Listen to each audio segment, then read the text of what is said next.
అందరికీ నమస్తే అండి. గాయత్రక్క హోమ్కి స్వాగతం.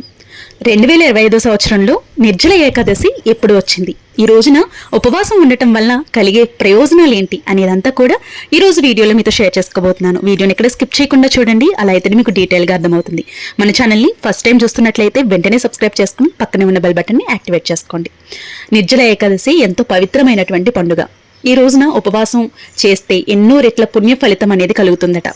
ఈ ఉపవాసం రోజంతా కూడా ఆహారం నీరు తీసుకోకుండా పాటిస్తారు. ఉపవాసం పాటించే వ్యక్తి నియమాల ప్రకారం నీళ్లు కూడా తాగకూడదండి. మనకి సంవత్సరంలో 24 ఏకాదశులు ఉంటాయి. ఈ సంవత్సరంలో వచ్చే 24 ఏకాదశి ఉపవాసాలలో నిర్జల ఏకాదశి ఉపవాసం ఎంతో అత్యంత పవిత్రమైనది, అలాగే కొంచెం కష్టతరమైనది కూడా. అంటే ఈ ఉపవాసం రోజున, అంటే ఈ నిర్జల ఏకాదశి రోజున కనీసం నీరు కూడా తాగకుండా ఉపవాసం అనేది ఆచరిస్తారు. కాబట్టి దీన్ని నిర్జల ఏకాదశి అని అంటాము. ఈ ఏకాదశి ఉపవాసం పాటించే వ్యక్తి మర్నాడు ఉపవాసం విరమించాల్సి ఉంటుంది. తర్వాత ఆహారం లేదా నీరుని తీసుకోవాల్సి ఉంటుంది. అంటే మనం దశమి గడియల నుండి ఉపవాసం అనేది మొదలుపెట్టి తరువాత మర్నాడు ఏకాదశి అంతా కూడా ఉపవాసం ఉండి మర్నాడు ద్వాదశి రోజున ఉపవాసం అనేది విరమించాల్సి ఉంటుంది.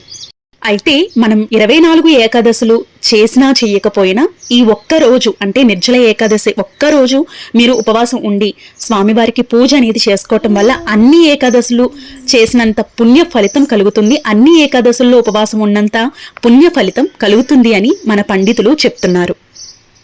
ఈ నిర్జల ఏకాదశిని భీమసేన ఏకాదశి అని కూడా అంటారు. ఈ ఉపవాసాన్ని మొదటిసారిగా మహాభారత కాలం పాండుకుమారుడు భీముడు పాటించాడని, అందుకే దీన్ని భీమసేని ఏకాదశి అని కూడా పిలుస్తారు.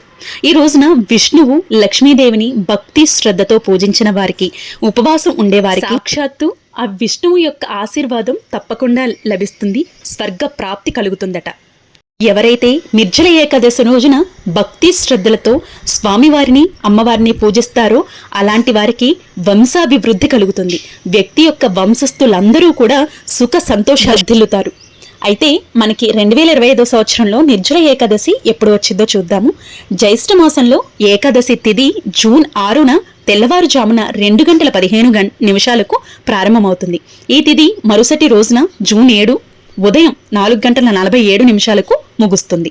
ఉదయ తిథి ప్రకారం నిర్జల ఏకాదశి వ్రతాన్ని మనం జూన్ 6వ తేదీన చేసుకుంటాం, అంటే శుక్రవారం రోజున పాటించాల్సి ఉంటుంది.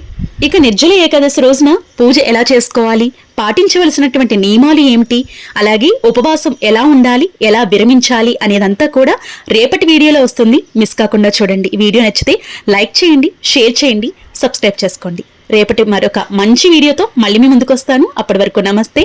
Thank you for watching. మీ గాయత్రక్క.